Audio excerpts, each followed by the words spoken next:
અમે એક જગ્યાએ સાધુનો મેળાવડો હતો ને, વિરમગામભાઈ ગામ હતું, ત્યાં અમે ગયા હતા. સાધુનો બધો મેળાવડો હતો, મને બોલાયો હતો. એટલે અમે અહીંયા ગયા ને પછી એક બાબુ કહેતા હતા, એ કે તમારા જેવા કહે છે, અમે સાધુ સંતો કહે છે, પણ આ માણસને કેમ સાંટો પડતો નથી, આનું કારણ શું? બાબુ તમે બધા સંતો છો, તમે તો તમારે તો ઓનલાઈન હોય, વાત કરતા હોય તો. એ કે એમ નહીં, પણ કે આમાં કાંઈક તો ઉતરવું જોઈએ. પણ મેં બાબુ મને એક રસ્તો હુજે, પણ મારું કીધું કોઈ માને નહીં. મને કે કેમ? મેં કીધું હું કહું એમ જો કરે ને તો આખી દુનિયાના મા બાપ જો કોઈના દુખી થાય તો હું તમારો ગુલામ થઈ જાઉં. બાપુ મારા હું જોઈ રહ્યા કે તમારી પાસે એવો શું આઈડિયા છે આપણી પાસે. પણ મારું કીધું કોઈ કરે નહીં ને. પણ મને કે કયો તો ખરા. મેં કીધું બેનું ને છે ને સાસુ સસરા નથી ગમતા, મમ્મી પપ્પા ગમે છે. અને ભાઈઓને મેં કીધું સાસુ સસરા ગમે છે અને મમ્મી પપ્પા નથી ગમતા.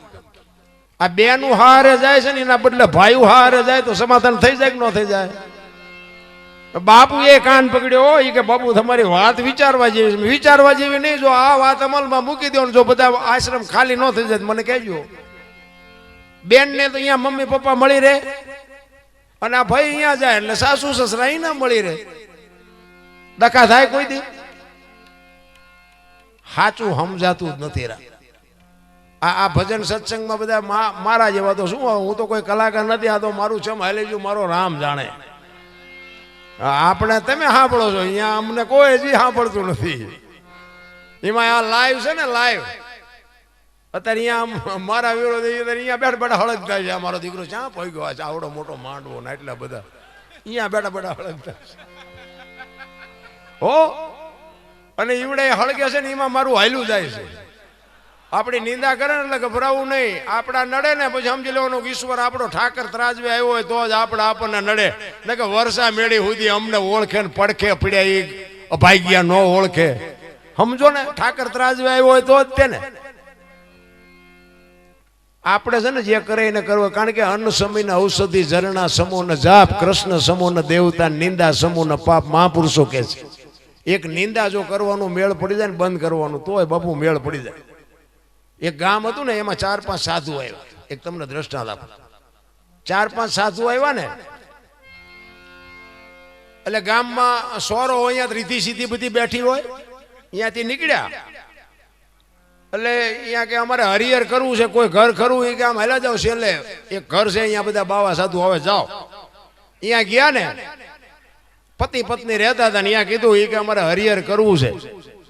એટલે ભાઈએ કીધું કાંઈ વાંધો નહીં કે તમે બાપુ બેહો, એ કે તમને રોટલા બનાવી દે. કે ના, તમારા ઘરના ને કયો એક અબોટ બેડું પાણીનું ભરી આવે અને કાચું સીધું અમને આપે, અમારી હાથે રસોઈ બનાવીને જમી લઈશું. એટલે બેન પાણી ભરવા માટે ગામના કુએ જાય. એ બેન બેડાને ઉટકી સાફસૂફ કરી અને ગંગાજળ જેવું પાણી ભરીને માથે હેલ મૂકીને બેન હરખાતી હરખાતી હાલી આવતી હતી. આજે અમારા ઘરે સાધુ આવ્યા, અમારા સાધુ જમશે, આજે અમે ધન થઈ ગયા, આજે અમારું આંગણું પાવન થાય. હરખાતી હરખાતી બેન આવતી હતી. એમાં કેડામાં એક પ્રસંગ બન્યો. બેન હાલી આવતી હતી ને, કેડામાં એક નાગને નોળિયો બાંધતા હતા. એટલે નોળિયાએ નાગને મારી નાખ્યો. નોળિયો વયો ગયો.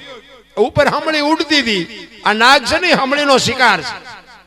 જબાંગ ઝાક લઈને પડી નાગ માથે. નાગને વચ્ચેથી પકડીને ઉડી. મોઢું પૂંછડું બે લબડતા હતા ને મોઢામાંથી ઝેરના 2 ટીપા પડ્યા. એ બેન માથે જે હેલ હતી ને હેલમાં પડ્યા એ બેનને ખબર નથી. જો આદરા હાથ વચ્ચે રે ધાર્યું ધણીનું થાય આનું ના. બેન હરખાતી હરખાતી ઘરે આવી. ફળિયામાં એનો ઘરવાળો બેઠો છે, સાધુ બેઠા છે, સીધું આપ્યું છે. ત્યાં હેલ ઉતારીને કીધું કે લ્યો બાપુ અબોટ બેડું પાણીનું, આમાંથી રસોઈ બનાવીને જમી લ્યો. એમાંથી રસોઈ બનાવી અને 5 સાધુ જેમાં અડધી કલાક પોણી કલાક થઈને બાપુ 5 સાધુ સ્વર્ગસ્થ થઈ ગયા. 2 જણા વિચાર કરે આ શું?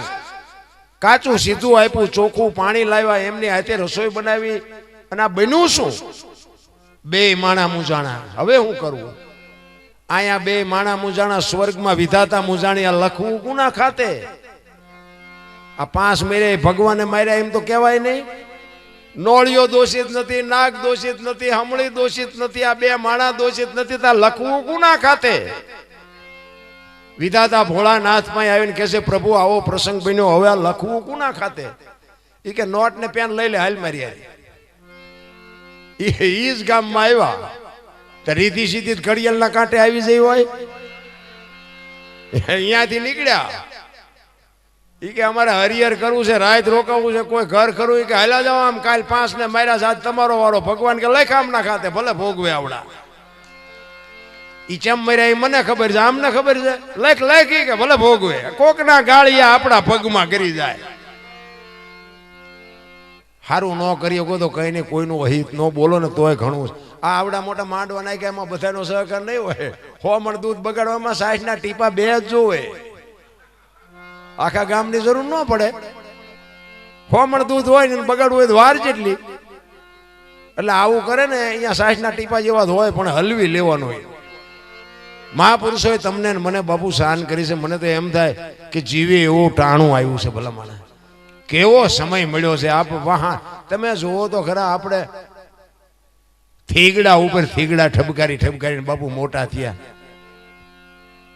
તો અત્યારે ફાટલા પહેરવાનું ચાલુ છે. ઓલા જીન્સમાં તમે જુઓ, જીન્સના પેન્ટ હોય માથા વ્યા જાય એવડા એવડા ફાંકા, અને પાછા એમ કે હારાવાળા, આ હારાવાળા. એટલે એક આંગળી જાય એટલું ફાંકવું હોય ને તો આપણી માં એમ કહેતી હતી કે બેટા લાય હું તને 2 ટાંકા લઈ દઉં, આ દે દેખાય તારો. ઈ આપણી સંસ્કૃતિ હતી. અત્યારે તમે જુઓ તો ફાટલા પહેરે તો એને બધા સલામો મારે કે આ પૈસા વાળા, બોલો માથા વ્યા જાય એવડા એવડા ફાંકા હોય. અમારું એક ટાબરિયું ભણવા જાય છે ને, એને એવું પેન્ટ પહેર્યું હતું ને, મેં એક દી મસ્કરી કરી. મેં કીધું બેટા તું તારા પપ્પા આવે ને કહેજે મારે વઢવું છે. મને કે કેમ? 5મી ચોપડી ભણે છે. મેં કીધું પૈસા નો હોય તો હું આપું, આવા ફાટલા પહેરાવે છે. મને કે દાદા તમને ખબર નથી પડતી, આને ફેશન કહેવાય કે. મેં કીધું બટા આવા પહેરી પહેરીને તો એમે મરી ગયા, ખબર નહોતી આવું ટાણું આવશે ને કે એમે હાજવીને રાખત તારા અરે એમે ન પહેરત. અરે જોવો તો ખરા ઉલટું હાલ્યું.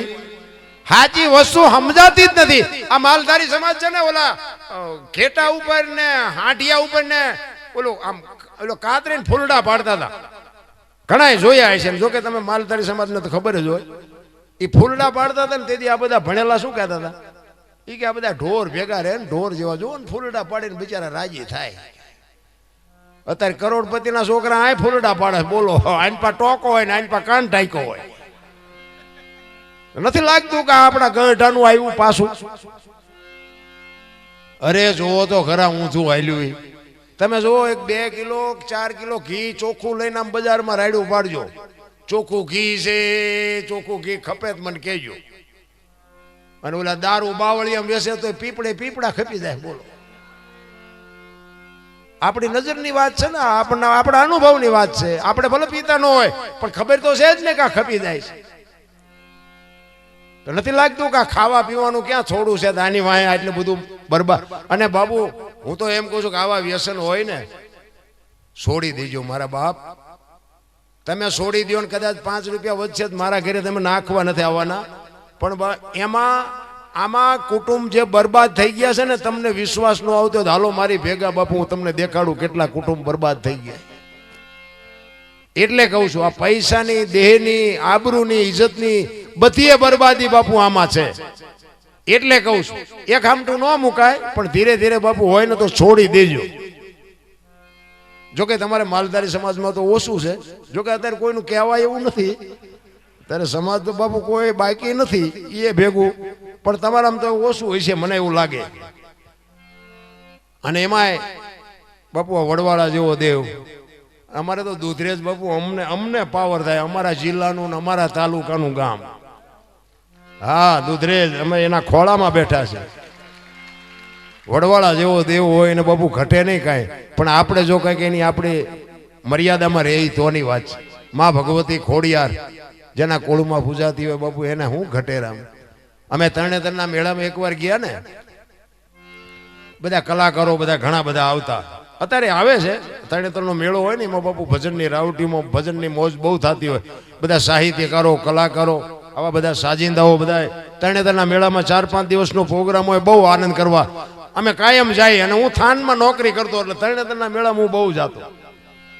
એમાં એકવાર અહીંયા બધા ઓલા ભૂરિયા આવે, ભૂરિયા વિદેશના બધા, તમે ગયા હોય તમને ખબર હોય. એટલે એ ભૂરિયાની છે ને, એ અહીંયા કણે એમની પાસે ગમે એટલા રૂપિયા હોય, બાકી આ તો ઢોરા જેવા જ લાગે. ઓલો ઘોડાનો સામાન હોય ને તો એને ઓલા ઘોડાના પટ્ટા બાંધવાના હોય, આગમ દોરો ને ઝેરબંધ એ બધું હોય ને તો એમના ડીલે આમ કરે. એ આ કેસા લગતા હે? આ તારા હાટું જ છે, તું ઘોડો છો. ચારણો અમારે 2-3 ચારણો બેઠા હતા અને બધા કલાકારો બધા હતા.